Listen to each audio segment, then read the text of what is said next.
पीलीभीत की जमीन पर सीएम योगी की चुनावी हुंकार। सीएम ने प्रबुद्ध वर्ग सम्मेलन को किया संबोधित। जितिन प्रसाद के समर्थन में की जनसभा। सीएम योगी आज बरेली और बदायूं में प्रबुद्धजन से संवाद कर साधेंगे सियासी समीकरण। कार्यकर्ताओं के समर्थन में करेंगे जनसभा। अतीक की बहन अशरफ की पत्नी 25-25 हजार के इनामी। उमेश पाल हत्याकांड में तलाश। माफिया के परिवार की तीनों महिलाओं पर इनाम। चित्रकूट में डंपर और ऑटो की टक्कर। 6 की मौत। ओवरटेक करने के चक्कर में हादसा। क्रेन से किया गया रेस्क्यू कार्य। कानपुर की राखी मंडी में भीषण आग। 100 से अधिक झोपड़ी जली। 50 फीट ऊंची लपटें। बमुश्किल पाया गया आग पर काबू। हाईवे और एक्सप्रेसवे पर नहीं बढ़ेगा टोल। एनएचएआई ने देश भर में टोल टैक्स बढ़ाने का निर्णय लिया वापस। आप देख रहे हैं के न्यूज, खबरों का सारथी। नमस्कार, मैं हूं आपके साथ अवंतिका अवस्थी और हम चर्चा करेंगे उत्तर प्रदेश की खबरों पर। लेकिन उससे पहले रुक कर लेते हैं रुद्रपुर का, जहां पर प्रधानमंत्री नरेंद्र मोदी क्या कुछ कह रहे हैं आपको सुनाएंगे। जरा पूरी ताकत से बताइए, देश की रक्षा कर सकती है? क्या कांग्रेस देश की रक्षा कर सकती है? भाई और बहनों, कांग्रेस ने तो देश के सीमावर्ती गांवों को भी देश का आखिरी गांव मानकर वहां विकास करना बंद कर दिया था। ये भाजपा की सरकार है जिसने सीमा किनारे बसे गांवों को देश का प्रथम गांव माना है, वहां तेज गति से विकास किया है। कांग्रेस की सरकार रहती तो आज भी पूर्व सैनिकों को 1 रैंक 1 पेंशन नहीं मिल पाती, लेकिन मोदी ने सैनिक परिवारों को गारंटी दी थी और इसे पूरा करके दिखाया। आज देश भर के सैनिक परिवारों को 1 रैंक 1 पेंशन के 1 लाख करोड़ रुपए से ज्यादा मिल चुके हैं। इसमें से उत्तराखंड के भी हजारों परिवारों को लाभ हो रहा है। इसलिए ही मैं कहता हूं, नीयत सही तो नतीजे सही। साथियों, 24 के इस चुनाव में अब स्पष्ट रूप से 2 खेमे बन गए हैं। एक तरफ हम लोग ईमानदारी और पारदर्शिता जनता जनार्दन के सामने लेकर के आए हैं। दूसरी तरफ भ्रष्टाचारी, परिवारवादी उनका जमावड़ा है। ये भ्रष्टाचारी मोदी को धमकी भी दे रहे हैं, दिन रात गाली भी दे रहे हैं। अब देखिए क्या खेल चल रहा है। हम हैं जो कह रहे हैं भ्रष्टाचार हटाओ, और वो कहते हैं भ्रष्टाचारी बचाओ। आप मुझे बताइए, भ्रष्टाचार हटना चाहिए कि नहीं हटना चाहिए? भ्रष्टाचार हटना चाहिए कि नहीं हटना चाहिए? भ्रष्टाचार से मुक्ति मिलनी चाहिए कि नहीं मिलनी चाहिए? भ्रष्टाचारी जेल जाने चाहिए कि नहीं जाने चाहिए? भ्रष्टाचारियों को सजा होनी चाहिए कि नहीं होनी चाहिए? ये देश की आवाज है और मोदी आपकी हर आवाज को सुनता है और उसके लिए ताकत भी लगा देता है। लेकिन साथियों, मुझे कितनी गालियां दी जाए, कितने ही आरोप लगाए जाए, मोदी इनकी गालियों और धमकियों से डरने वाला नहीं है।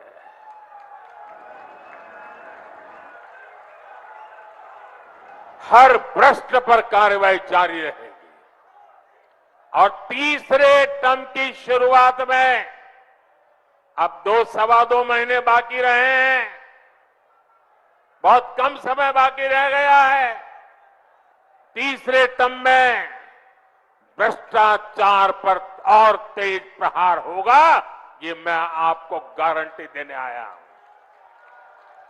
भ्रष्टाचार हर गरीब का हक छीनता है, हर मध्यम वर्ग का हक छीनता है, और मैं गरीब का हक, मध्यम वर्ग का हक किसी को भी छीनने नहीं दूंगा। ये मोदी की गारंटी है। साथियों, आने वाले 5 साल अभूतपूर्व काम के और देश हित में बड़े फैसलों के होंगे, लेकिन इसके लिए मेरी आपसे प्रार्थना है, आपको मोदी को और मजबूत करना होगा। करोगे? करोगे? जरा सबके समय हाथ ऊपर करके बताओ, मोदी को मजबूत करोगे? मोदी को नई ताकत दोगे? मोदी को नई ऊर्जा दोगे? उत्तराखंड की सारी सीटों पर भाजपा को ज्यादा से ज्यादा वोटों से विजय दिलाने के लिए मैं आपसे प्रार्थना करने आया हूं। नैनीताल, उधम सिंह नगर से हमारे साथी अजय भट्ट जी चुनाव लड़ रहे हैं। अल्मोड़ा से हमारे साथी अजय टमटा जी चुनाव लड़ रहे हैं। हमारे और 2 साथी अपने अपने क्षेत्र में हैं। हरिद्वार से त्रिवेंद्र सिंह रावत जी, टिहरी गढ़वाल से श्रीमती माला राजलक्ष्मी जी, और गढ़वाल से भाई अनिल बलूनी जी। सभी को, इन 5 मेरे साथियों को जिता करके उत्तराखंड ये कमल दिल्ली पहुंचाए, यही मेरी आपसे प्रार्थना है, और इसलिए आपको याद रखना है। फिर एक बार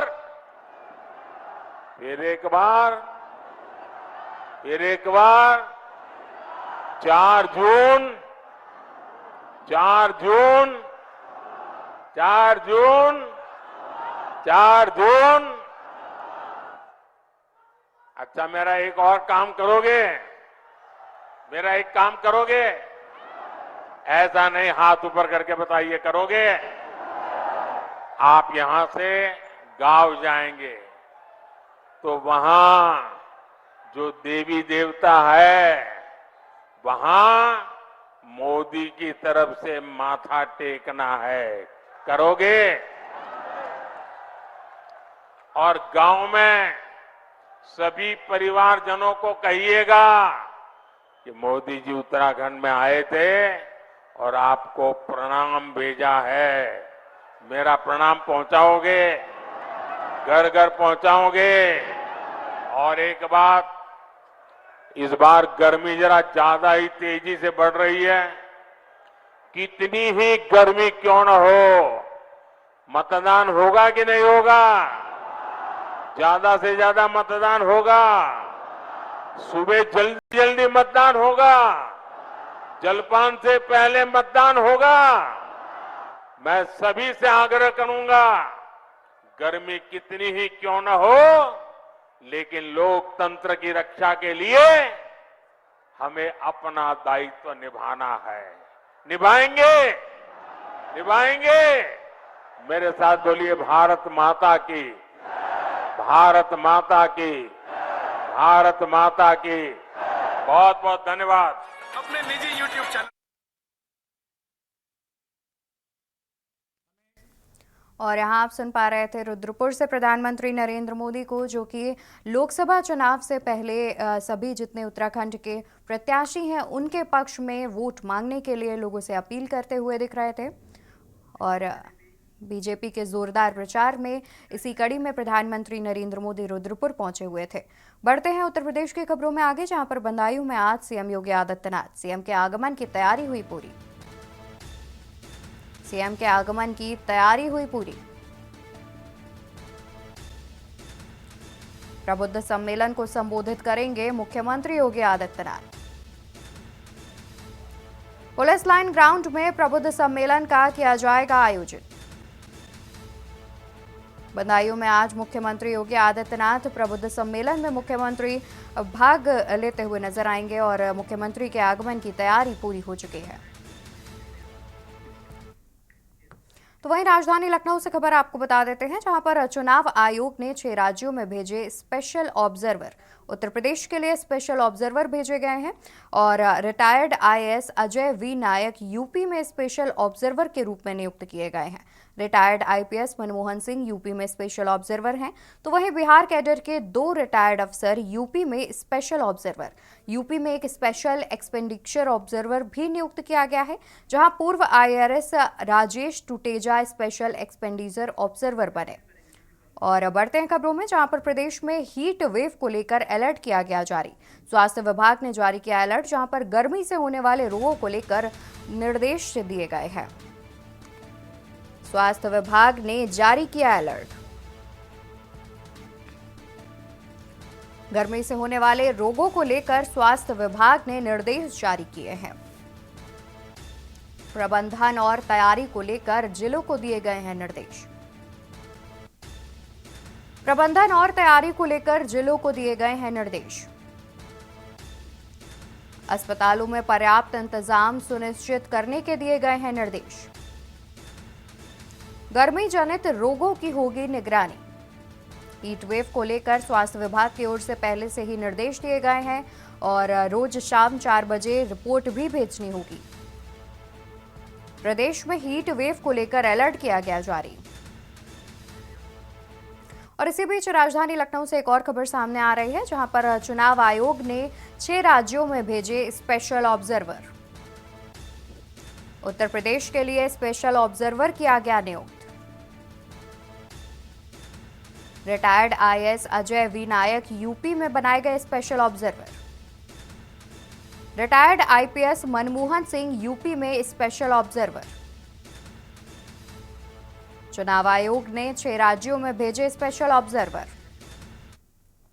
तो वही खबर मुरादाबाद से, जहां पर सभा के दौरान सपा प्रत्याशी रुचि वीरा का विरोध। कांग्रेस पार्षद ने एसटी हसन के समर्थकों का किया विरोध। सभा के दौरान जमकर हुआ हंगामा। आए दिन रुचि वीरा का शहर में हो रहा है विरोध। बता दें कि कांग्रेस पार्षद ने एसटी हसन के समर्थकों का किया विरोध। सभा के दौरान जमकर हुआ हंगामा। आए दिन रुचि वीरा का शहर में हो रहा है विरोध। खबर मुरादाबाद से, जहां पर सभा के दौरान सपा प्रत्याशी रुचि वीरा का विरोध किया गया।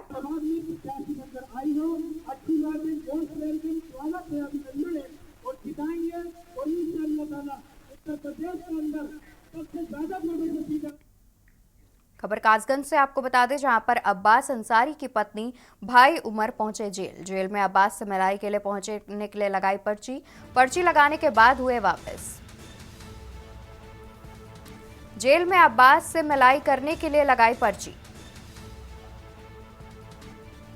लगाने के बाद हुए वापस। करीब 1:30 बजे करेंगे मुलाकात। उमर ने कहा कि पर्ची कटाकर औपचारिकता पूरी की है। पर्ची लगाने के बाद हुए वापस। करीब 1:30 बजे करेंगे मुलाकात। उमर ने कहा कि पर्ची कटाकर औपचारिकता पूरी की है। मुलाकात करने के बाद करेंगे बात। कासगंज जिला कारागार का बताया जा रहा है पूरा मामला। तो खबर कासगंज से, जहां पर अब्बास अंसारी की पत्नी और भाई उमर पहुंचे जेल। जेल में अब्बास से मिलाई के लिए लगाई पर्ची लगाने के बाद हुए वापस। करीब 1:30 बजे करेंगे मुलाकात। पर्ची कटाकर औपचारिकता पूरी की है। उमर का कहना है कि पर्ची कटाकर औपचारिकता पूरी की है। बता दें कि पर्ची लगाने के बाद वापस हो गए थे, तो वहीं करीब 1:30 बजे मुलाकात करेंगे।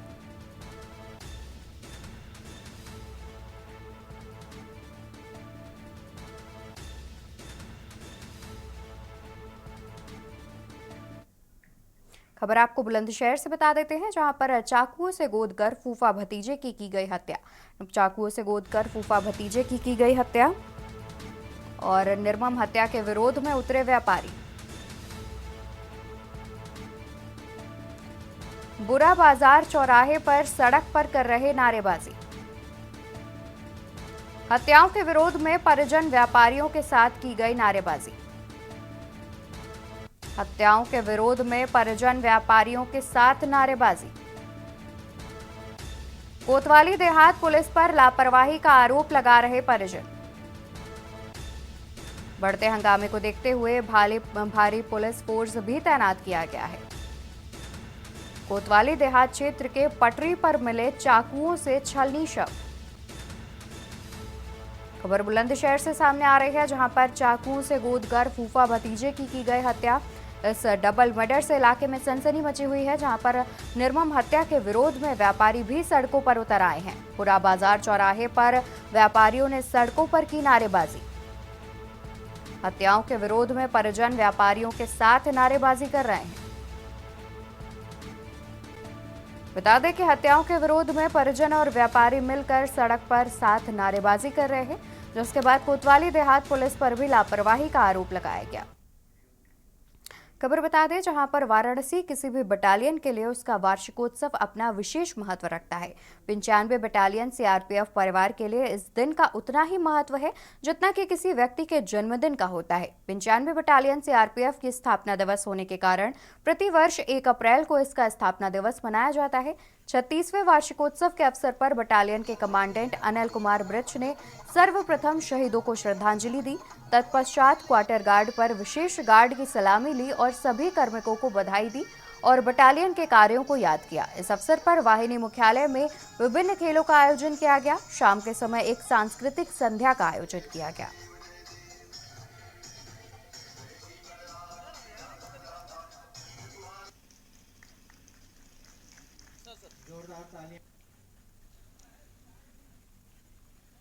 हमारी वाहिनी का 36वां वार्षिक रेजिंग डे कहते हैं इसको, स्थापना दिवस था। उसके उपलक्ष्य में यहाँ पे रंगारंग कार्यक्रम का आयोजन किया गया। कार्यक्रम के अंदर हमारे सीआरपीएफ के जो बटालियन है उसके परिवार के कुछ बच्चे, इसमें हमारे जवानों ने तथा संत अतुलानंद के जो स्कूल है उसके बच्चों ने यहाँ पे हिस्सा लिया और अपना यहाँ पे प्रस्तुति दिया है। तो इस कार्यक्रम के पीछे उद्देश्य क्या रहता है?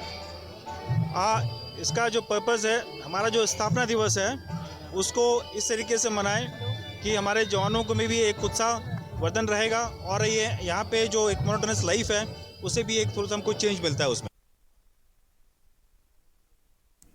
उत्तर प्रदेश के चित्रकूट में तेज रफ्तार डंपर ने ऑटो रिक्शा को जोरदार टक्कर मार दी। इस हादसे में 5 लोगों की मौके पर ही मौत हो गई, तो वहीं 3 लोग गंभीर रूप से घायल हैं। घायलों को इलाज के लिए जिला अस्पताल में भर्ती कराया गया है। मामला शहर कोतवाली क्षेत्र के कपसेठी अमानपुर गांव के नेशनल हाईवे का है। बताया जा रहा है कि डंपर तेज रफ्तार से आ रहा था, जिसने सामने आ रहे एक ऑटो रिक्शा को टक्कर मार दी। इससे ऑटो का आगे का पूरा हिस्सा ध्वस्त हो गया। हादसा इतना भयानक था कि टक्कर के बाद ऑटो में बैठे लोग बाहर जाकर गिर पड़े। वहीं हादसे के बाद स्थानीय लोगों ने राहत बचाव का कार्य भी शुरू कर दिया था।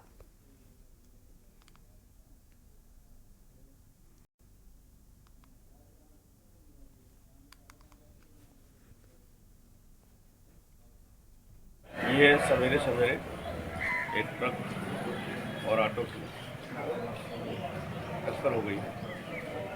मंदाकिनी पुल से रेडी पुलिया की ओर ऑटो जा रहा था और रेडी पुलिया की ओर से एक ट्रक मंदाकिनी को 5:30 पौने 6 बजे की घटना है। ऑटो सामने से आ रही ट्रक वाली लेन पे जा करके उससे भिड़ गया। मौके की जो स्थिति है उसमें 8 लोग सवार थे, जिसमें से 7 की पहचान हो गई। एक व्यक्ति के बारे में अभी पता चला है कि वो किसी वीडियो साहब का ड्राइवर है, जिसका फ़ोन अभी इंस्पेक्टर के पास आया, उसे कंफर्म किया। और रुक कर लेते हैं आगे की खबरों का। खबर मध्य प्रदेश से सामने आ रही है। मध्य प्रदेश से खबर हम आपको बता देते हैं। मध्य प्रदेश से इस वक्त खबर सामने आ रही है। अच्छा, जबलपुर मुस्लिम धर्मावलंबियों का पवित्र माह रमजान में शहर में हर जगह मुस्लिम समुदाय के द्वारा रोज़ा अफ्तार का आयोजन किया जा रहा है, जिसमें हिंदू मुस्लिम कौमी एकता और सद्भावना देखने को मिल रही है। आज 20वां रोज़ा अफ्तार का आयोजन अशरफ राइन व मोहम्मद शकील की जानिब से रोज़ा अफ्तार कराया गया, जिसमें पूर्व कैबिनेट मंत्री विधायक लखन गोहगोरिया ने शिरकत की। इस रोज़ा अफ्तार में सैकड़ों रोज़ादारों ने अफ्तार किया। बाद में नमाज मरगीब शहर और हिंदुस्तान में चैन और अमन की दुआ मांगी। इस अवसर पर मोहम्मद शकील, अशरफ राइन, गुड्डू नबी, मोहम्मद इरशाद, गुड्डू भाई, सरदार अयाज राइन, मोहम्मद शादिक, आमिर इराकान सहित कई लोगों ने शिरकत की।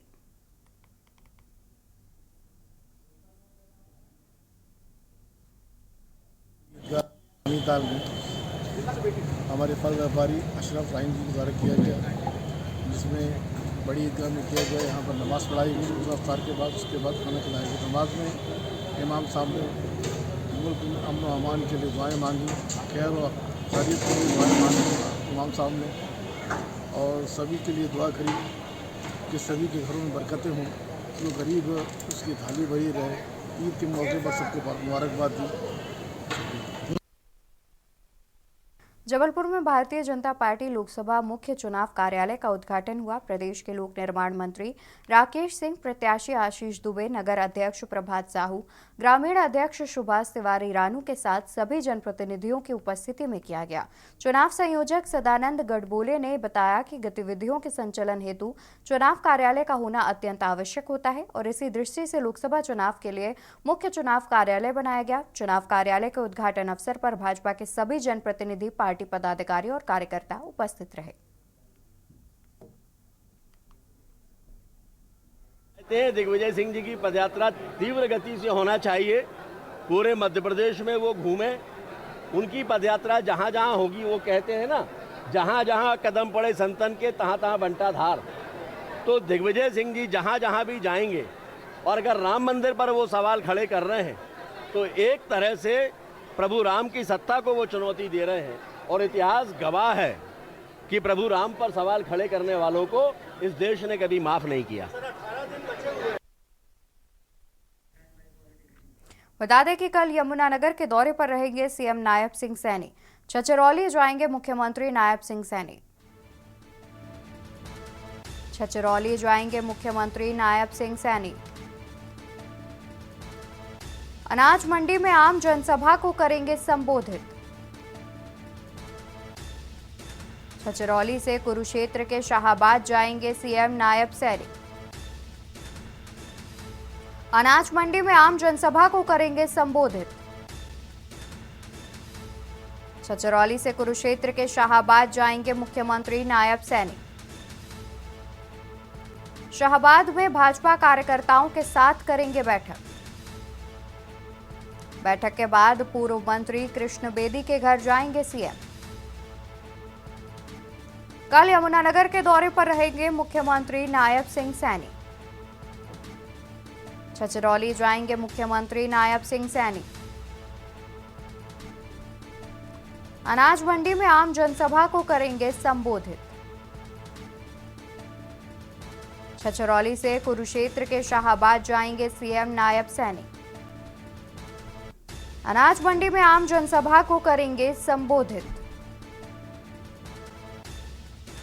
खबर करनाल से बता दें, जहां पर सीएम नायब सिंह सैनी पहुंचे करनाल। कर्ण कमल में लेंगे कार्यकर्ताओं की मीटिंग। करनाल विधानसभा उपचुनाव लोकसभा को लेकर करेंगे बैठक। तो वहीं करनाल विधानसभा उपचुनाव के लिए बीजेपी उम्मीदवार हैं सीएम नायब सिंह सैनी। कर्ण कमल में होगी करनाल विधानसभा कोर ग्रुप की बैठक। उसके बाद अलग अलग 4 मंडल की होगी बैठक। सेक्टर 90 के लॉ फॉरेस्टा रेस्टोरेंट का लाइसेंस रद्द।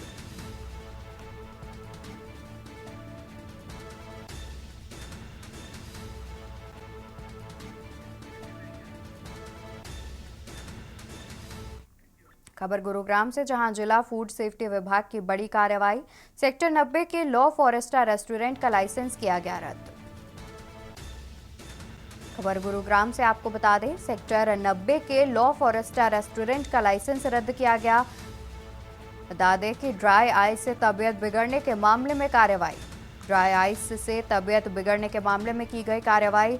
लॉ फॉरेस्टा नाम से रेस्तरां को नहीं मिलेगा लाइसेंस। जिला फूड सेफ्टी विभाग ने की बड़ी कार्रवाई। खबर हम आपको गुरुग्राम से बता रहे हैं। सेक्टर 90 के लॉ फॉरेस्टा रेस्टोरेंट का लाइसेंस किया गया रद्द। ड्राई आइस से तबीयत बिगड़ने के मामले में कार्रवाई। लॉ फॉरेस्टा नाम से रेस्तरां को नहीं मिलेगा लाइसेंस। खबर गुरुग्राम से, जहां पर जिला फूड सेफ्टी विभाग की बड़ी कार्रवाई। सेक्टर 90 के लॉ फॉरेस्टा रेस्टोरेंट का लाइसेंस किया गया रद्द।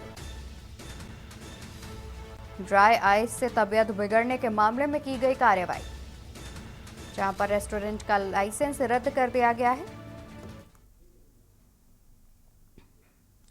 तो वहीं एक तरफ जहां लोकसभा 2024 का चुनावी मैदान पूरी तरह से भरा हुआ है, अलग अलग पार्टियां अपने अपने उम्मीदवार मैदान में उतार रही है, तो वहीं वरिष्ठ नेता दिनेश सिंह बब्बू को लोकसभा हल्का गुरदासपुर बीजेपी पार्टी ने मैदान में उतारा है।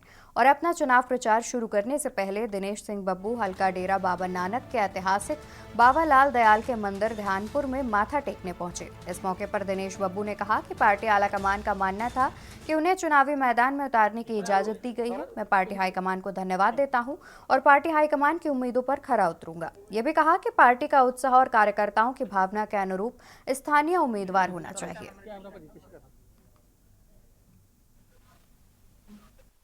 देखो अज तो यह आशीर्वाद लैन आया जी आश्रम बाकी यह है कि पार्टी हाईकमान ने गुरदासपुर लोक सभा तो मैंने टिकट दी है। जिस विश्वास नाल पार्टी ने टिकट दी है, अं पार्टी को गल विश्वास दिलाने कि अं ये सीट जी है ना जी ये जित के मोदी के झोली पाएंगे। और खबरों में मेरे साथ फिलहाल के लिए बस इतना ही। बाकी की खबरों के लिए आप देखते रहिए के न्यूज़ इंडिया। नमस्कार।